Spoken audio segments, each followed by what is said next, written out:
Alam niyo po ba kung ilan ang arrested sa mga drug operations at how much ang drug na na-seize nung time na yan? Ma'am, I was not notified in advance that I have to make an accounting for the arrested persons in Davao City.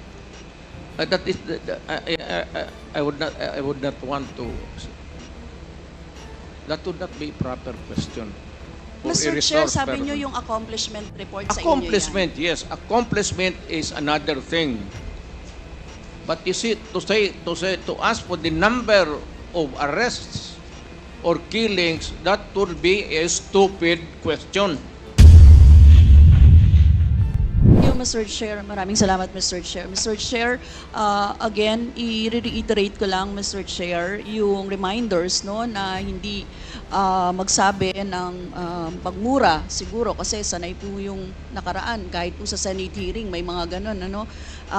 Respeto naman sa atin dito, and sana po concise sa pagsagot, kung ano lang ang tanong, yun din lang ang sagot, at mag-defer ng i-defer ang mahahabang explanation kasi nakikita niyo naman, Mr. Chair, madami talagang gustong magtanong ngayon eh. Kaya sana po ganun yung ano, no? And simple lang naman po yung mga tanong ko. It has to do with kung ano din yung mga sinabi ng dating Pangulo doon sa Senate hearing.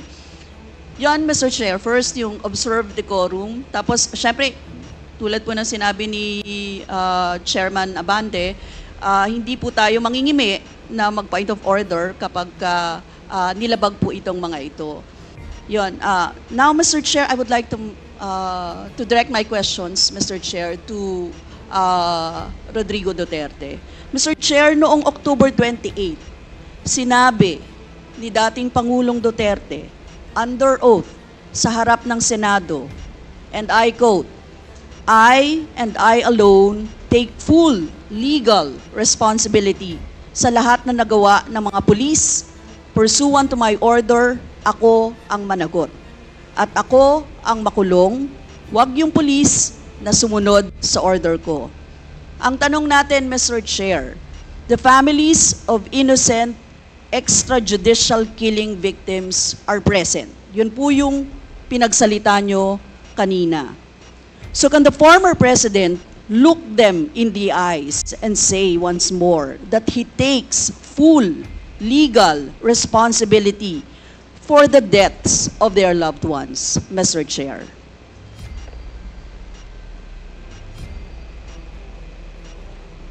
Mr. President, can you? What's the question? What is the question? Can you repeat the question? Mr. Chair, sinabi niya po na full responsibility. So, Mr. Chair, totoo ba yan? Correct. Very correct. Since I was a president, and there was this, until now, serious problem about drugs, I had to issue or make a policy statement about drugs. At all that happened, yung nangyari pursuant to my order to stop the drug problem in this country, akin yun. Akin na akin yun. Ako ang nagbigay ng order kasi ginawa nila illegal or legal, akin yun. Thank you, Mr. Chair. I take full responsibility for it. Thank you, Mr. Chair. Yun po yung tanong ko. Yung families of innocent extrajudicial killings, kayo din. File the case in court. Mr. Walang Chair. problema. Nandiyan ang korte. Yes, Mr. Chair. Second question ko. Responsable kayo kasi polisiyan nyo yon. Kumbaga, tatak Duterte. Dahil polisiyan nyo rin yan, tama ba? Sa Davao. Nung nasa Davao pa kayo. Tama ba na tawagin po itong Davao model or Davao style? Mr. Chair? I cannot control the semantics. Mr. Chair, yes or no? Davao style? Do not ask me to answer yes or no. You are not an investigator. Mr. Chair, Tayo po ay nasa investigasyon kasalukuyan, Yes, Mr. but you Chair. are not an investigator. Why are you asking me to answer Mr. Chair, yes or no? tinatanong ko lang naman. Chair, point of Session order. suspended.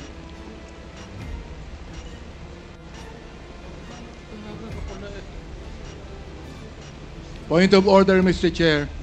Ano ka, pulis? Point of order, Mr. Chair. The session is suspended for the meantime, so please, let's take time to calm things down, okay? Para ho maayos ang ating hearing sa ngayon.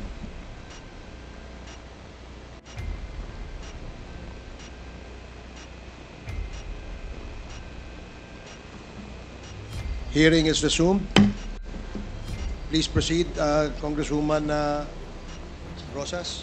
Yes, Mr. Chair. Napakasimple lang po ng tanong ko. Tinatanong ko lang po kung yes or no, Davao style ba yung inyong modelo. Mr. Chair, ayaw niya sagutin. So, Mr. Chair, hindi ko maintindihan yon. I'm What is sorry, your personality, Your Honor?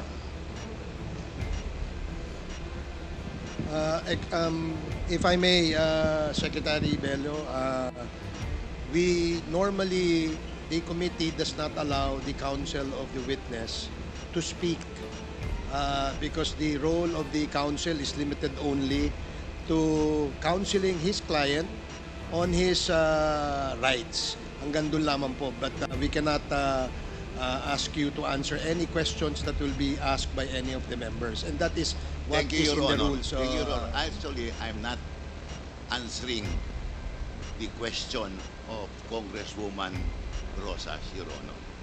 My point is, Your Honor, to allow the resource person to finish his answer. Okay, we will do that. Thank you, Attorney Bello. Thank you, Your Honor. Thank you. Congressman Brosas,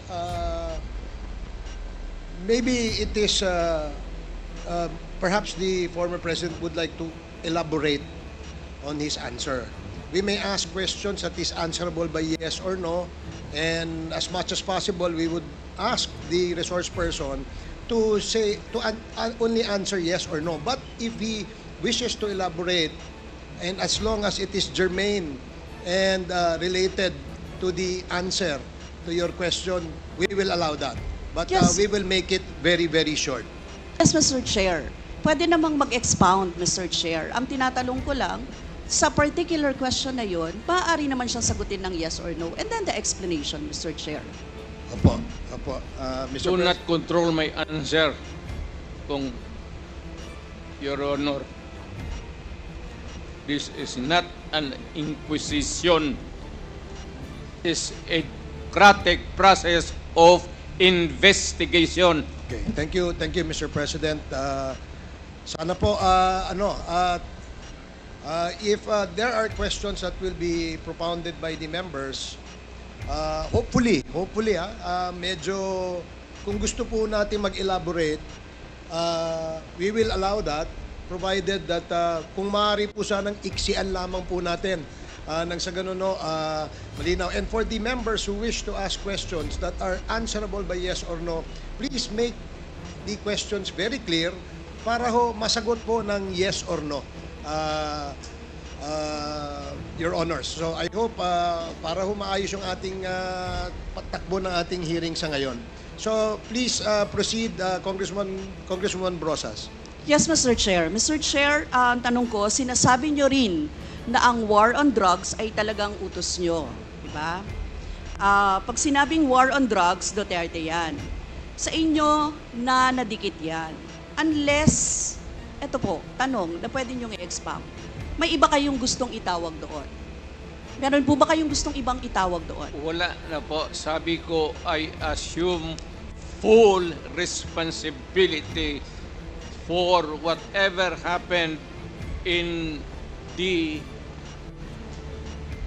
actions taken by the law enforcement agencies of this country to stop the drugs or the serious problem of the drugs affecting our people. Mr. Chair, next question. Nung naging mayor po kayo, sabi nyo naging safe ang Davao. Tama po ba? That would be that should be answered by a third person. I would not be answering that. It would be presumptuous of me to conclude.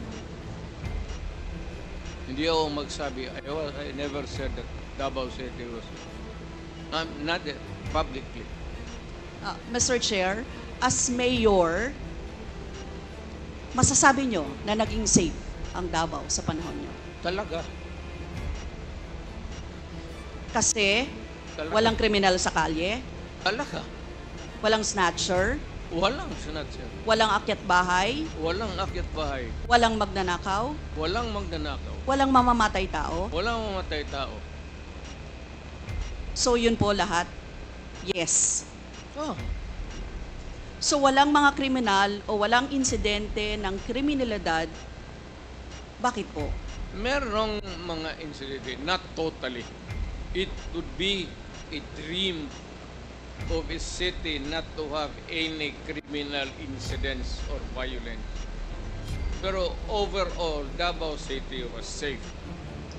If the test or standard would be that a citizen of the city can walk all over the city and men and children can go home safely, unmolested, undisturbed. That was the standard that I gave to the police of Davao City.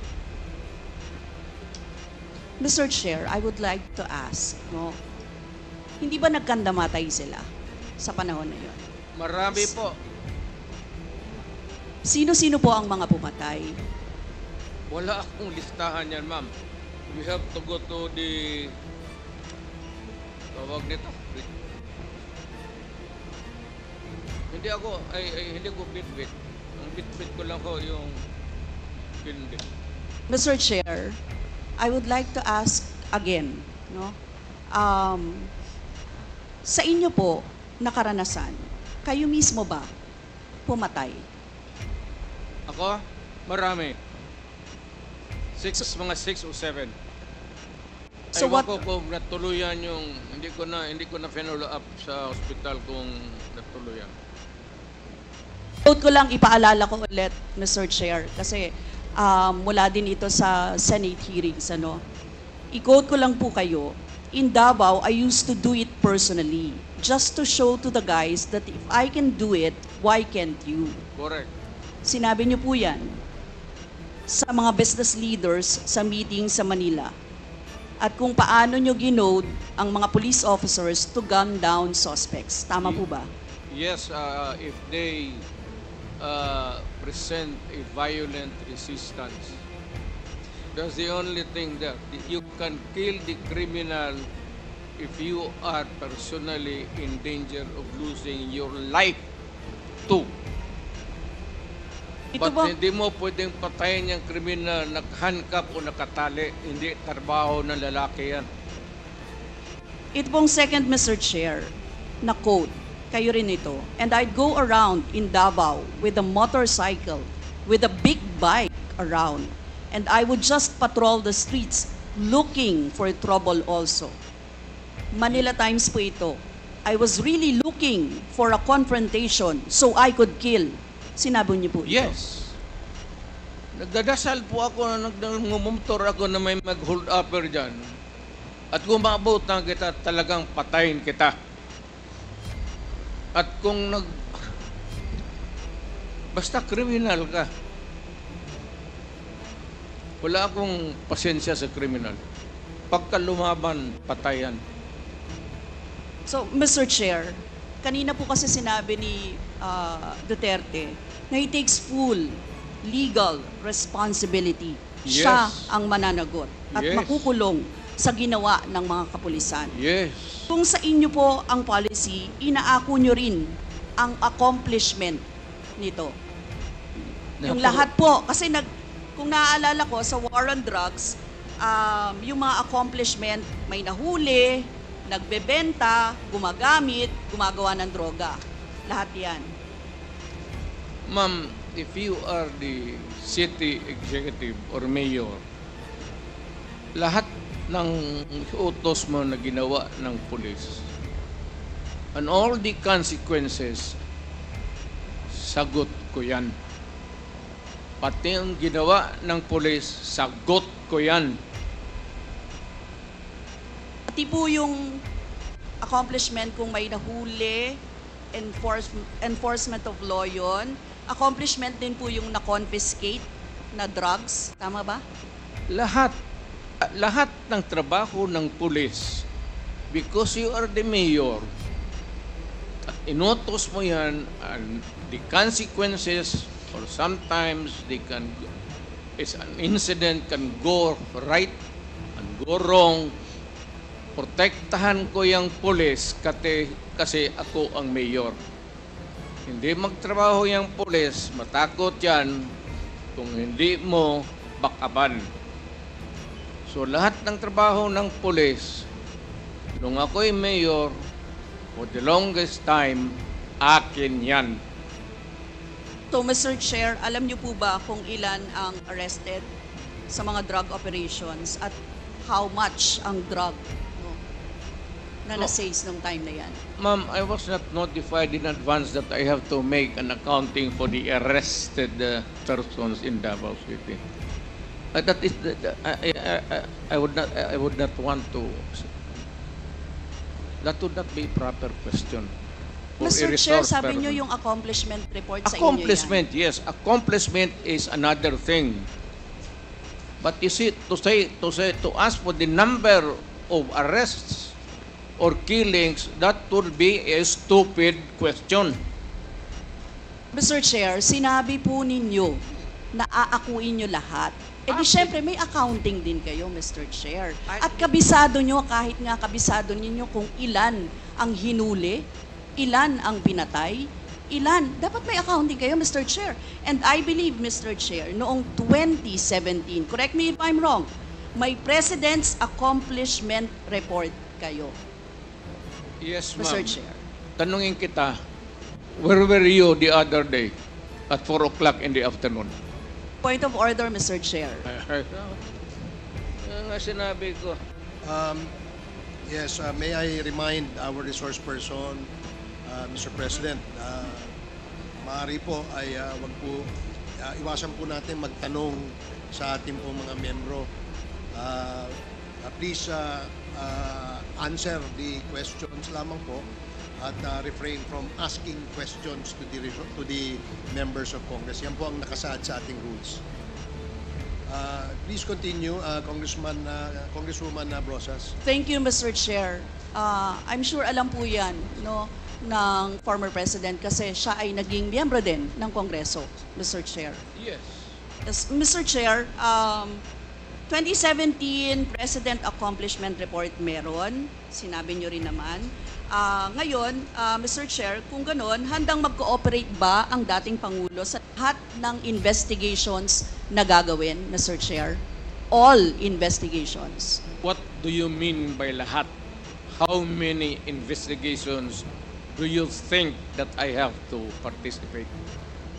Point of order again, Mr. Chair. That's a 1 minute suspension. walang pre.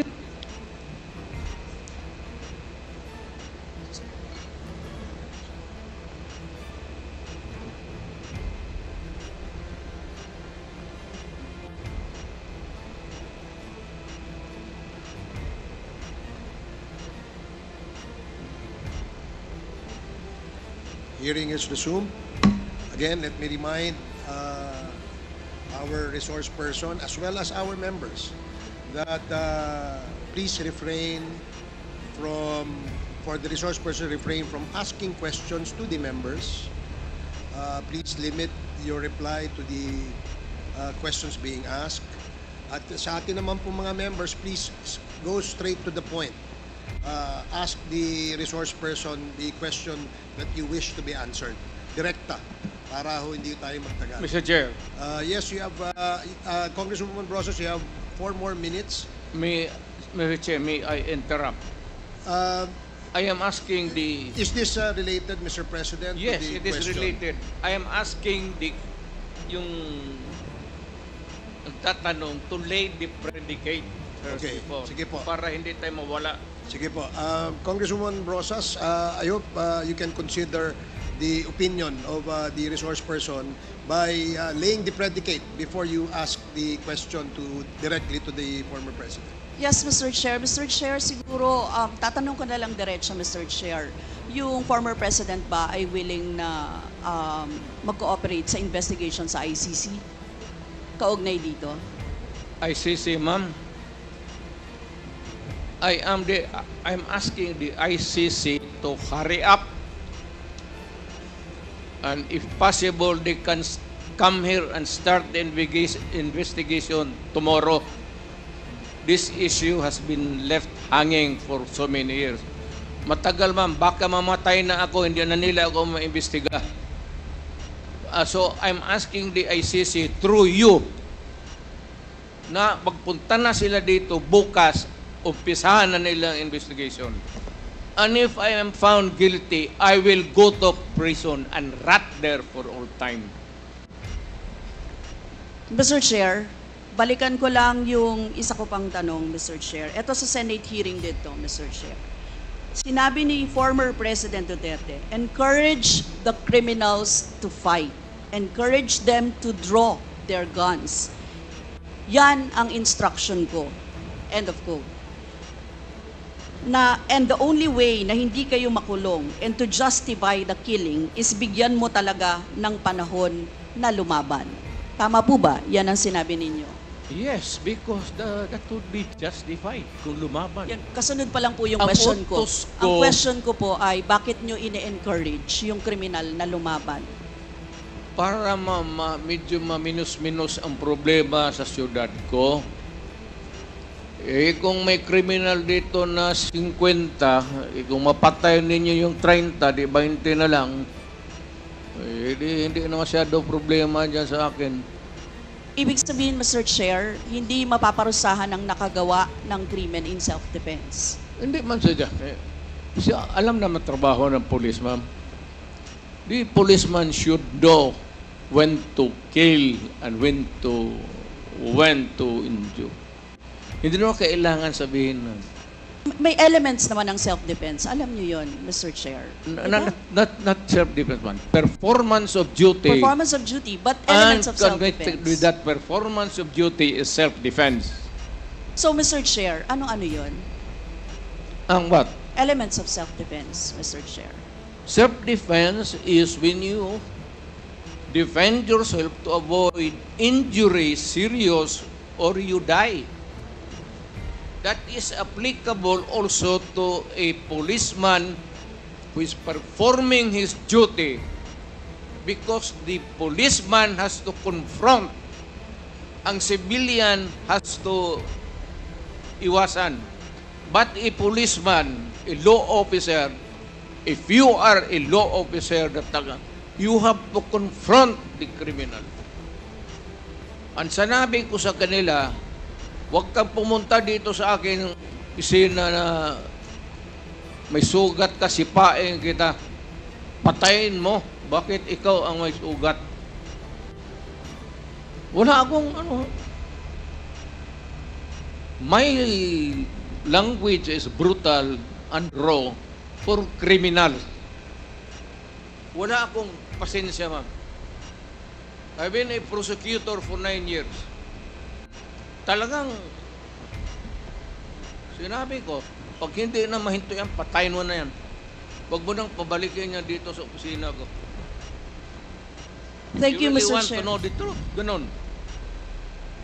Last 2 questions, Congresswoman Brosas. Yes, Mr. Chair. Mr. Chair, gusto ko lang sabihin na sa elements of self-defense, first, dapat unlawful aggression. Second, reasonable necessity of the means employed to prevent or repel it. And third, lack of sufficient provocation on the part of the person defending himself. Mr. Chair, now I would like to direct my question to sa victims po, si Christina siguro at si Lori or si Mary Ann, ano? Mr. Chair, ano po yung sirkumstansya or kalagayan ng mga nangyari sa pagkapatay ng inyong mga mahal sa buhay, Mr. Chair? Hanggang ngayon po, mahirap pa rin po sa kalooban namin. Ang mahirap lang dun kasi yung mahirap ka na tapos may mga pinagdadaanan ka pa po na ganito na hindi basta-basta na nahihimpasan ng ano, kumbaga araw-araw, puro sakit ng loob, dasal, kung ano ba yung pinaglalaban namin ito. Salamat Mr. po. Chair, tatanong ko lang, ang susundan ko lang yung tanong ko. Ang tanong ko kasi ay, nagkaroon ba ng self-defense? Parang ganyan eh, di ba? Ang Nanlaban. nangyari. Nanlaban ba yung Yun po inyong... ang sinabi nila sa akin na nagkamotor po yung bata na wala namang motor na hindi marunong magmotor. Yung pong nanlaban, yun po yung sinabi nila sa akin na nakipag-anuhan po daw ng baril. Pero ano ang nalaman ninyo sa investigasyon? Laban ba? Well, Meron bang unlawful aggression? Meron bang reasonable necessity para i-employ or i-prevent or i-repel yun? Meron bang lack of sufficient provocation mula sa parte ng tao na dinidepensahan yung sarili niya? sa lahat po ng mga nalaman ko po, dahil wala na rin naman akong ganun kaalaman ng ganyan po, lahat po yun gawa-gawang kwento po at wala rin pong napakitang ebidensya na nagsasabi ng katotohanan na nanlaban po yung bata. Si Nanay Lori siguro.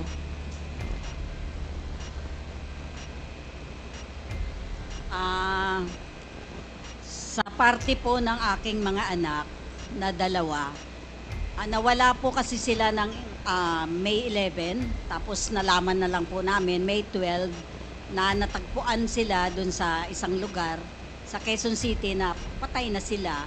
Kaya kumbaga, doon sa balita, yun yung napanood ng anak ko na sabi nga daw ay police operation. Pinaghahabol daw sila ng mga pulis hanggang sa nahuli sila at pinagbabarel. Yun po, kasi kukuha lang naman ng lisensya itong kuya, si Crisanto, kasi isa po siyang security guard. Kumuha lang siya ng lisensya noong May 11, pero hindi na ho siya nakabalik. Tapos kinabukasan ho, yun na panood na siya sa isang news sa TV na yun nga, natagpuan na sila na patay na. Tapos yun, pinaghahanap na po namin.